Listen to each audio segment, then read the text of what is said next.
21. Running for Congress in District 21. So my name is KYLE KIRKLAND. I'm running for Congress in District 21, which comprises most of Fresno County, or a good portion of Fresno County.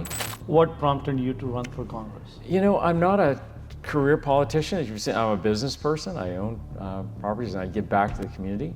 But I see a lot of the problems that we have out there today, and certainly cost of living issues, and I feel like we don't have business people as elected officials who understand what's driving the cost of living. So there's a lot of talk about the cost of living, but not a lot of people that actually know how to get in and fix it and reduce it. And that's where I feel like it can have a tremendous impact. And I think one thing that I can do better than others is, one, articulate the types of things that will help drive down the cost of living, advocate for those from a position of knowledge, and then also encourage people to be held accountable. That's a big problem that I think we have. If you came into my restaurant at Club One and you ordered, you know, a hamburger or pho or whatever you ordered, and then I brought you out a glass of water and said, "Oh, I'm sorry, I'm going to use your money for something else," you'd be, "No, this is what I paid for, and I want that." And we would be held accountable as small business people, and I think that's what we need to hold our politicians accountable as well. If you're going to tax us,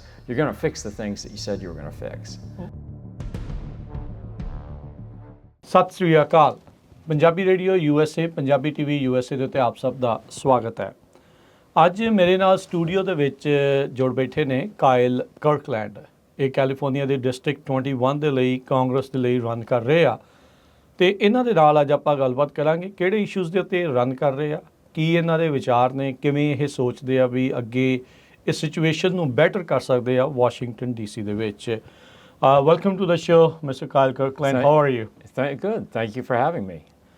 So you're running for Congress for District 21. Running for Congress in District 21. So my name is Kyle Kirkland. I'm running for Congress in District 21, which comprises most of Fresno County, or a good portion of Fresno County, and then down along the 99 toward Visalia. So I tell people it's sort of between the 99 and 41 south of Barstow and on either side of it. That's a huge population. A lot of Punjabis, Sikhs lives in this area. A lot of Sikhs and Punjabis, yes. So can you tell us a little bit about yourself? I know you're born in Virginia. You studied in Harvard, Stanford. Okay. You own a Club One casino here. Okay. So well, sounds like you know it, right? You know the story.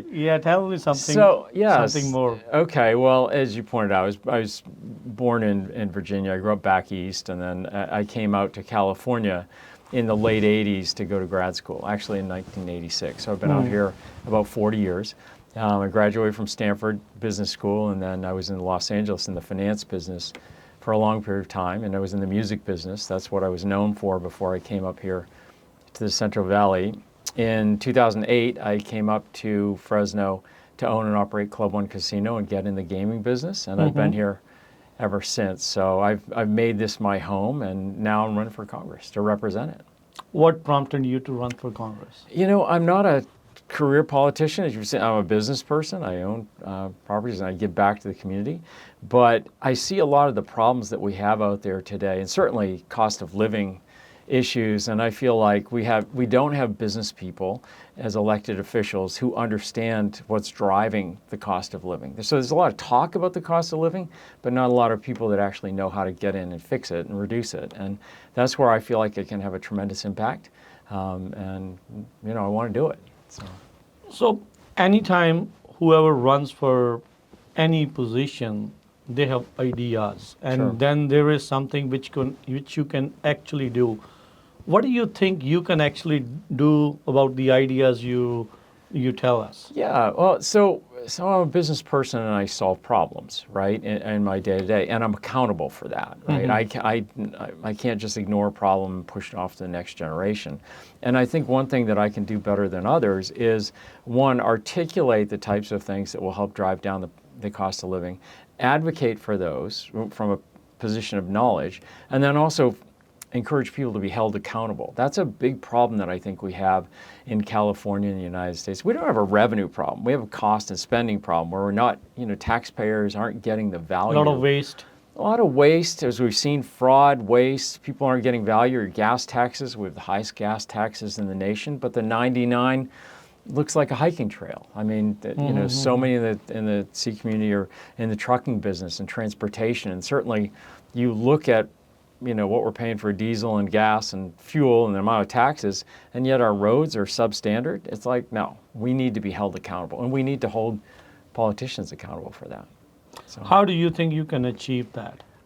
by making noise. I mean, I think you have to show up and open your mouth. I mean, I see politicians in other areas of the country that are pounding the table and advocating for their constituents. And one of the problems that I see sometimes is that, you know, some of our politicians are maybe more focused on getting reelected than actually solving problems for the constituents. And I feel very strongly that, you know, my whole background is about solving problems in real time and fixing it and being accountable for that. So and oh, by the way, I don't get to keep my job if I don't solve those problems. So I've talked on other radio stations and with other constituents and said, if I'm elected to this office, when I'm elected, and I've articulated the things I'm working on, if 3, 4, 5, 6, 8 years later, we're still working on those same issues, right? Hold me accountable. We're not going to solve everything overnight, but certainly there's plenty of things that affect our cost of living here in California, whether it's overregulation, excessive taxation, whatever,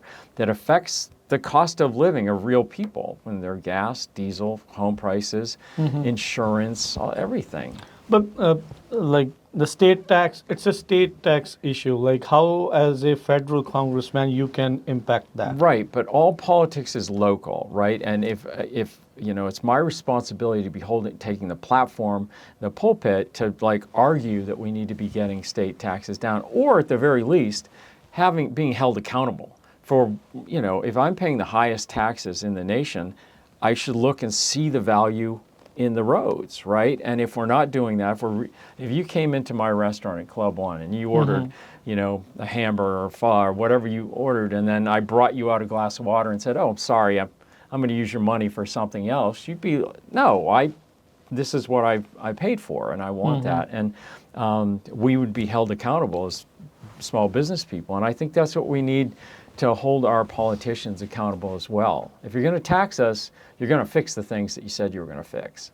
So, and you talk about at the federal level, certainly when I meet with people and they know about the war in Iran and they know about the SAVE Act, or they know about, you know, Obamacare or other things that are issues in Congress, TSA and ICE and what have you, it still comes back to what's local. Most people think about the cost of living more so than they see those other issues out there. But when they think of the war in Iran, I was with the Sikh community last weekend, and one of the young people came up and was talking to me. He said, "Most people here are going to oppose the war in Iran." And I said, "Okay, give me more." He said, "Because of diesel." And I was like, "Oh, okay, I get it, right? Because there's so many small business people, truckers, you know, people that trucking, transportation, agriculture, and you realize how much of this comes back to being a local issue for people. And I think you have to be cognizant of that and to always be thinking, yeah, I'm in a national office, but my constituents are local, and what affects them is here." So do you think affordability is the main issue, number one? 100%. When my pockets are full, I don't care about other things. No. Is that more or less people think like that? No, I don't think, and I don't think it's just that it's, you know, people being selfish. What I think it is when you're really struggling to pay for things, right? When your gas or your energy prices are up, or you can't find a home, or you know, you're struggling to find a new place because your rent's going up, then it really affects everything in your life, right? And so it isn't just, well, people are just selfish and they're thinking about money. It's like, no, they're trying to survive, right? So first and foremost, you have to survive. And certainly having a little extra money in your pocket doesn't hurt when you're solving problems. What we've seen, just look at something as gas prices. When they go up, you know, $1, $2 a gallon, over the course of the month, that's another $500 for something, $600. That's real money. And those are after-tax dollars, right? So that you still have to pay your rent. You still have to make your car payment. Right, you still have to, you know, pay for your insurance. Your mortgage, you have to right, do insurance. you've got everything like that. But now all of a sudden, you've got another $600 that's taken out of your budget, and so people feel that, right, and they have to make choices away from something else. So I think that's where I can have the biggest impact. And even if I'm in there and I can actually articulate it and voice it properly for people. I see so many politicians talking about the cost of living, and as a business guy, I just shake my head. It's like that guy does not know what he's talking about with that. And as a business person, when I've seen problems, I don't fancy myself the expert all the time. As a business person, as a business leader, what else you can bring to the city? What else you can bring to your constituents? Do you plan to bring new businesses here, like anything major we can assume? So what you can assume is, like, I've looked and talked with people about, okay, what do you need, right? Like if I were talking to the Sikh community, the Punjabi community, I was like, okay, what are the issues that are important for you? And it was so many of the small business people and developers and whatever, what they've articulated is, hey, fuel prices, infrastructure to help us with housing, clearing out regulatory red tape. Certainly anybody that operates a business in California feels like they're suffocated with regulation. So let's talk about something like housing. If we want to solve the housing crisis, we need to build more housing. But that involves us having better infrastructure to put the new houses on, whether it's better roads, better sewer, better water access, electrical access. And so those to me are more federal issues where I can be really driving that money here to the Central Valley. So I think that's something there where I understand the bottleneck for a builder and developer is that, hey, you need to have the roads, the sewer, the water, and electrical to hook it up to. It's the red tape. It's the infrastructure, but also the red tape. The bureaucracy, like especially in California, as a federal lawmaker, how would you impact that? How could you impact that? Okay, so what you can do is help your local Sacramento politicians advocate and be a voice for that. What we're seeing now with some of the things like, the fraud in California, right? Why is that being exposed by a guy with a cell phone from out of state, right? I mean, the reality is we should be trying to make people accountable and identifying that, because a lot of the fraud that we're talking about is both with California and federal money, right? So I feel like, that may be happening out of Sacramento, but I need to be articulating that even as a national elected to say, no, this is my state, and we need to be solving that problem here, right? And putting pressure on the local electeds to be more accountable. And then, obviously getting engaged with things like, if you look at the national issues, whether it's, funding for law enforcement or the ICE issue, which looks like the funding's getting resolved with TSA, certainly with healthcare, there's a lot of federal support systems. This is, a very impoverished community relative to other places in California. So there are issues with healthcare that we can be. So when people hear at the federal level that they are cutting funds to Medi-Cal or Medicare, right. How do they relate to that? Over there in Washington, D.C., they are saying that we are cutting because there is fraud and waste in there. But people are totally dependent on those things, especially for healthcare. You pitch that idea, you solve problems. Right. How can you go across the aisle to solve these things? Well, so one of the things, Raj, for me, in my life, I've always had to work with different people. I haven't been an elected official, so it's not, I just vote with the Republican Party or I just vote with the Democratic Party. I've had to work with all sorts of people. When you come into my business, I'm not looking to see who you voted for last time. I'm listening to what you're looking for from me as a business person, and even with what I've given back to the community, where we never look at people's political affiliations. I'm head of the California Gaming Association, which is statewide, and I get reelected every year because the folks on the board know that I'm a problem solver and know that I get in there and find common ground with people. I'm also chair of our local zoo. Tends to be a very different demographic, and they reelect me every year for the same reason. I think people look and say, that's someone that I can relate to. He can find common ground. He's not crazy, right? He'll listen and try to help solve problems. And I think that's the difference, right? You see a lot of. So you don't think political grandstanding is the solution? I think that's why I'm running. I don't like that at all. I don't like it when this side is arguing with this side and leaving out everybody in the middle, In the right? center. And the problem is there's so many. The folks on the hard right or the folks on the hard left or whatever, that makes for better content on CNN or Fox or whatever, social media and everything. But there's so many people that I'm meeting out when I'm talking to them that just want the noise to stop and the problem solving to start, right? Because everybody talks about things and then they never fix them. And to me, when I look at, you talked about Medi-Cal and Medicaid, I feel like in the United States and in California, we don't have a revenue problem. We have a waste problem, and we have a spending problem. Like, I would like to make sure that everybody has, health care and has access to quality health care. But it's intolerable to me when I see the amount of fraud that goes through and that no one checks on it. Because ultimately, as a taxpayer, right, if I'm supporting programs and safety programs or whatever, I want to know my money's being used correctly and not just being redirected to someone that's shady or not a good operator, right? You talked about truckers, diesel prices, and all those things. As you know, there has been a lot of talk about the non-domiciled CDLs Right. over there. How do you see that issue, and do you see any resolution in there? The work permits are issued by the federal authorities. They can legally stay till their cases are decided by the immigration courts. The work permit authorizes them to work anywhere, but now it's become a political issue rather than a safety issue. Although they are saying that it's a safety issue, so how can you resolve that thing? Yeah. lot of families' livelihood depends on those. Yeah. So one of the things I see in politics, and I would encourage people when you're out there listening to things, start being aware of what's political grandstanding and what isn't. And we see too much of that today, and we see from both sides, to be honest. Exactly. When I look at I'm obviously not Sikh, right? But I've been to a number of events, and for me, what I'm seeing are, even though you have head covering or facial hair or whatever, we don't look the same.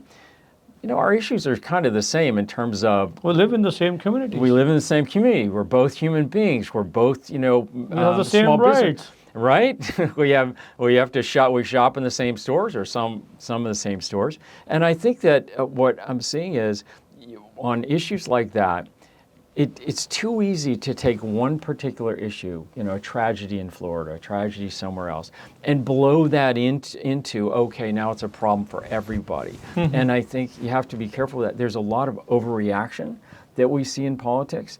And as a business person, I have to be really careful not to overreact, because if I see a one-off situation, right, I want to say, is that a common situation? Is that an overarching situation? Or is this a one-off, An accident. and one-off accident? And I would say this, at Club One, we're the casino I own and operate. Safety, cleanliness, you don't want to go somewhere that you don't feel safe. You don't want to go somewhere that's not clean. So let's say a car was broken into the parking lot, right? I wouldn't like it if someone took a picture of it, put it all over social media, said this happens every time you go there, when it was a one-off incident, right? So I try to look at things in the context of that incident, however tragic it was. Is that commonplace? Is that the norm, or is that one-off? And act accordingly, because when you're just reactive, people get hurt, as we've seen. You told earlier that it's more of a content thing now, like content thing, like for social media and those kind of things, that it becomes a political grandstanding. Yeah, after and that. I think it's so easy for people to latch onto that and get people inflamed, but that's not healthy for us. That's just a pendulum going back and forth. And also, too, you get people reacting to certain communities. Like, it's very easy, right, for someone to look and see our differences and say, oh, well, I'm just going to react to anyone that looks like him, right? When it isn't appropriate at all. Now, certainly if there is a trucker and he's, not licensed, he's not following the rules, maybe he's intoxicated, no tolerance for that, No because it's a tolerance. safety issue for everyone. Nobody's gonna say, okay, no, leave that guy. He needs to be out of the road. Right. He doesn't. We don't want that. Our families travel the same roads. Right, but it's also, it's not healthy to do your own profiling of that community and say, okay, well, they're all that way, right? And that's not me, and that's not what I do, and certainly I push back on things like that. Last time you ran for District 20, Right. So you came in fourth. How is going to be this year different from that? So when I ran in district. You've done a little research, as I see. I ran in District 20 when it looked like Congressman Fong wasn't going to be able to run, and so I ran in that district. And that I actually live in that district, but most of my work and business and everything is in 21. I actually feel in 21 more connected with this community, maybe than the other community. District 20 is a huge district that goes down through Bakersfield, and they don't know me. In this community, people know who I am, what I've done here, both with, the casino, at the zoo, in the animal world, the things that I've done. It's where I work, live, the people I employ. I'm one of the largest taxpayers in town, right? You have your own foundation for animal rescue. I have my own foundation. There's 30,000 animals I've helped in this community in the last 10 years. So when I'm walking around and our people are out there talking to people, it's not just, oh, I know that guy from Club One, but maybe they saw me in there, or I helped them with an animal, or they saw me at the zoo, or maybe they saw me out at the gym, or at the grocery store, right? So it's a community I'm more connected to, and I also feel that the math works. When I look at Mike Omar, who was a good friend of the C community, when he ran last time, he lost by 10,000 votes. But there were 70,000 Republicans, no party preference, others that didn't vote. And to me, that's a big thing that I want to get out to the community. It's like, we have to vote, right? If it was the other way around, if he lost by 10,000 and 70,000 people didn't vote, I feel like that's a fixable problem. If he lost by 70,000 and only 10,000 people didn't vote, that's a tougher pull, right? So what I would encourage people in the community, and I've been telling them, hey, you got to vote, right? You have to get out there and register, understand who the candidates are, vote, because your vote matters in the Central Valley. It might be overwhelmed in other areas of the state, but we've had elections that were decided by 200 votes, 15 votes, right? Yeah. Not that many. And you can see some of these smaller elections. A congressional campaign decided by 10,000 votes, that's not a big margin, right? There's 775,000 people registered in the district, and it's decided by 10,000 votes, right? That's a very small margin, right? So I think that's something that... So you're running again 11-time elected Jim Costa, so how you planning to do that? Just as I'm doing it now, getting out and talking to people and being engaged. How would you be different from Costa?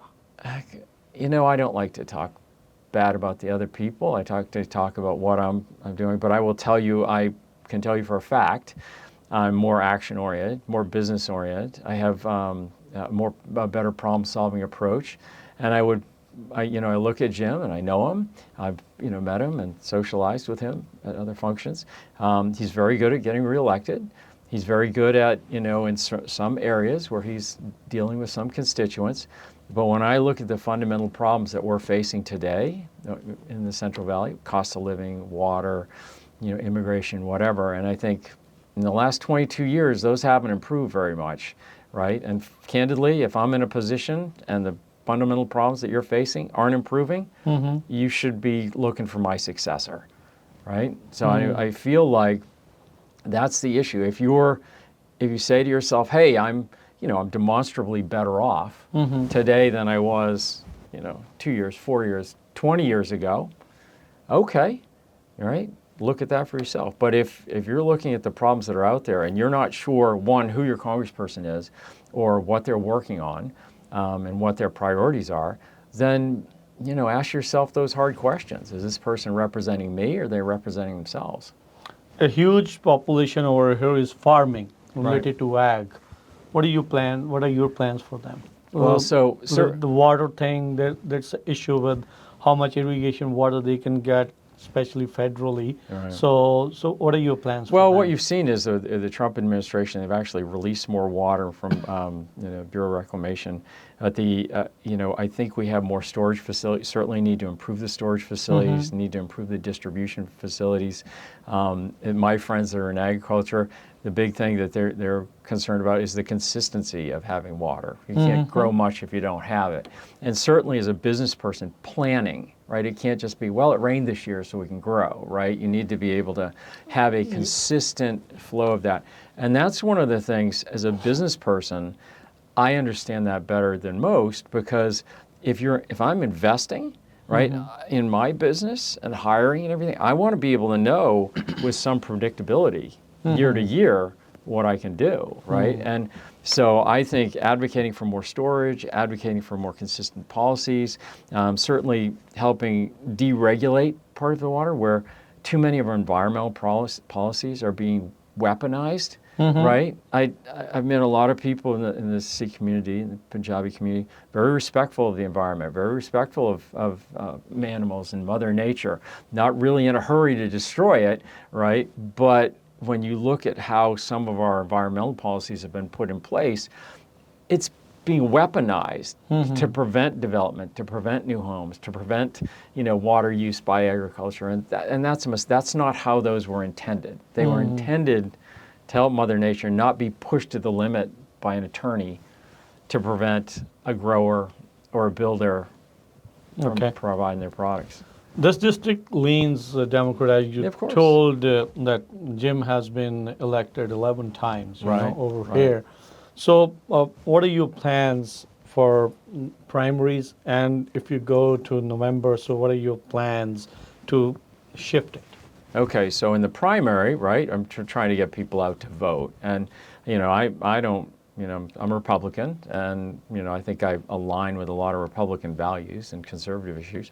But frankly, there's a lot of Democrats out there that like what I've done in my life and career, and I welcome their vote too. It's fine. Come vote for me. I don't have a problem with that. When we prevail in the primary, then we move on to the general, and I think it's continuing to get that message out there. People will see, hey, this is a guy who isn't hard over here. He's pretty reasonable guy. I mean, if you talk to people around me, I have friends across all communities, all political parties, all walks of life. I don't, and it's because of, frankly, I don't particularly care what you look like or what you're doing in your personal life. I care about who you are as a person. Are you kind to other people? Are you doing the right thing?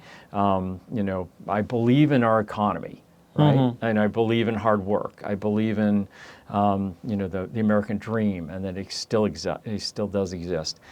Kids, and I think that's consistent with a lot of people. And it shows up in my own personal leadership, right? I lead by example. If I walk through the casino and I see something on the floor, I don't order the housekeeping people to get it. I reach down and pick it up, and when other people see that, they say, oh, he's engaged, he's paying attention, right? He's seeing a problem and fixing it. And I think that's the message that I'm trying to get out to more people. And that's, at least when I talk to people out there in the community, that resonates, because they're just tired of all the other grandstanding and bickering. And people talk about Washington, D.C. needs to be fixed. Any candidate who runs for it, they also say that they're going to fix D.C. How can you do that? You're within your bounds to be skeptical, right? For me, I'm not a career politician, right? And I know how to fix things. I'm not beholden by 20 years of whatever political history there is when I look at a problem. And I would say this too, when I look at some of the problems that we're facing out there, I see people that haven't fixed problems for a living, don't know how to find common ground, aren't interested in finding consensus, looking for grandstanding. And I feel like for me, not only have I been able to do this on a local level, I've been fortunate to be in multinational corporations and had some pretty good education out there.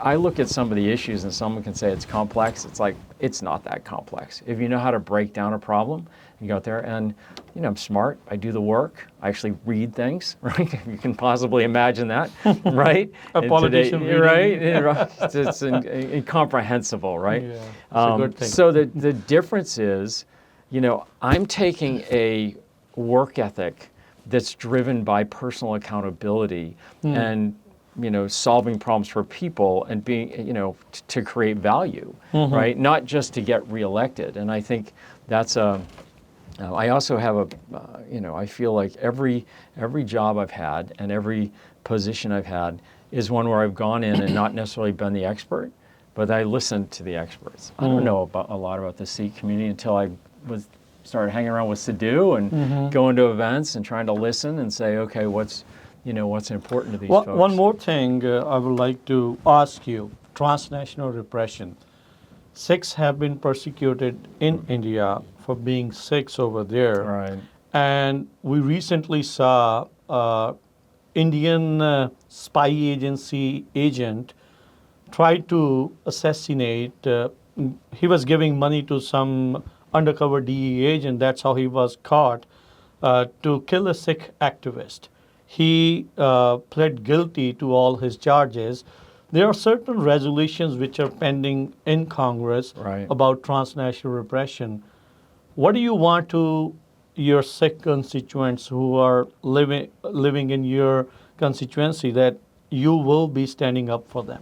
So I think that we can peacefully coexist. I mean, if you get out of the United States and you look around the world, certainly there's incredible diversity, right? And there's also conflict, right? There are people there. Now, I'm not going to tell you I'm an expert on knowing the history of the Sikh conflicts or whatever, or even that particular situation.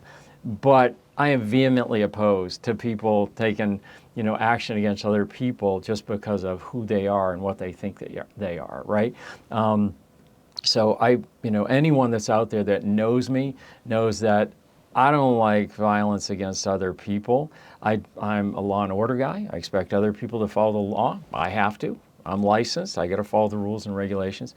But when there's something out there like violence or discrimination or targeting of different people, I have zero tolerance for that, right? And I think that's, listen, I'm a relatively wealthy white guy, so it's tough to sit here and say authoritatively what other people in other communities are feeling. I can't. But what I can do is look and say, that's not right. That's not how I was brought up. I was brought up in a very racially narrow section of the country, but we were all poor, right? We all just had to work hard to get out of there. And then as I moved through my career, I was exposed to other people. And what I'm finding is, again, even though we don't look the same maybe, there's a lot of commonality in what we do, right? And maybe, the Sikh community eats more vegan food than vegetarian food than I do, right? But that's okay. That's, will you be all have supporting those resolutions for transnational repression? I would say this, Raj, if it's as is represented by you here today, yes. But I'm a guy that reads the contract before I sign it, right? So I would go and try to read it and understand what it is first and what we're trying to accomplish with that. And if it's as what you're saying, right, certainly that's consistent with my values, right? So without seeing a particular law resolution, that's I can't okay. say how I vote. I just wanted to ask, like our community wants to know whoever is going to represent them, will they be standing for us or not? I think, yes. To answer your question, yes. But I represent the entirety of the Central Valley. And honestly, if it was I just did an interview on Hmong radio. If that was a conflict between Hmong community and somebody else in the Asian community, I'd say the same thing. So it isn't just indigenous to the Sikh community. It's like whoever it is, right? Anyways, TNR is transnational repression is bad.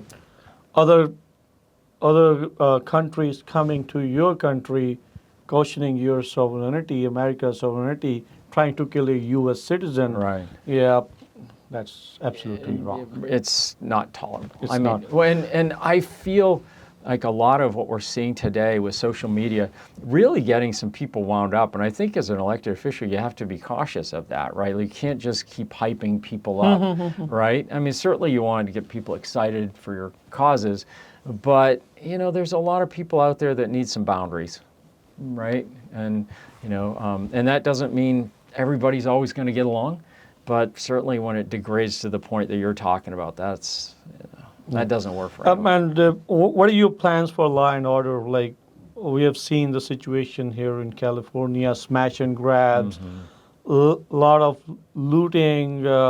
There's so much bad stuff happening. The crime's been on the rise. So what are your plans to curb it? So I will tell you, as a business person, and, you know, with other business people, we see it, right? Where, you know, the smash and grabs and, you know, people breaking into automobiles or theft or whatever. There's a lot of property crime in California.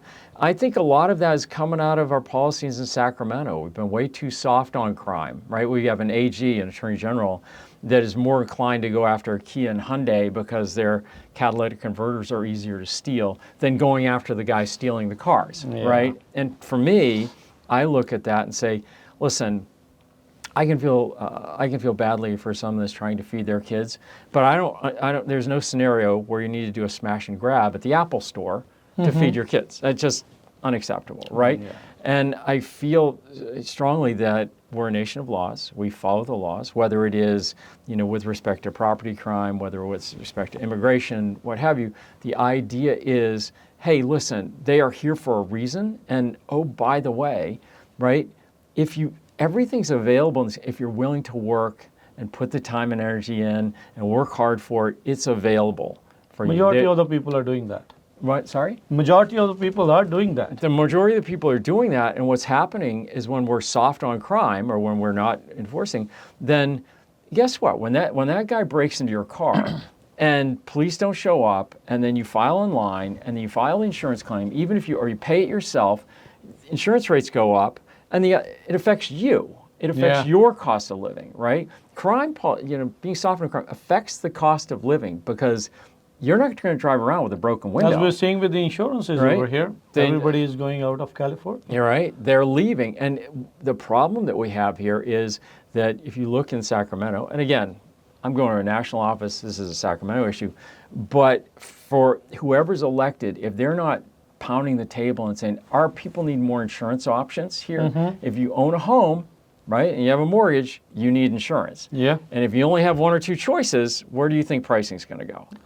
Up, right? So the idea is to have more choices available for people, right? And when you see policies or attitudes out of Sacramento, they're anti-business. Some people say they attribute these rise in crime to mental health. Do you believe that?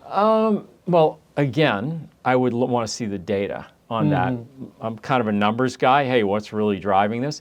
I personally think it isn't all mental health. I think it's, you know, lack of proper parenting, lack of proper moral compass. We saw that during some... Soft on crime. Nobody is prosecuted. Nobody is prosecuted. Like, when we saw that after Prop 47 was passed, where criminals realized that they could have multiple property theft as long as they kept it under $1,000, $900, right? They could keep getting away with it and just get a ticket, right?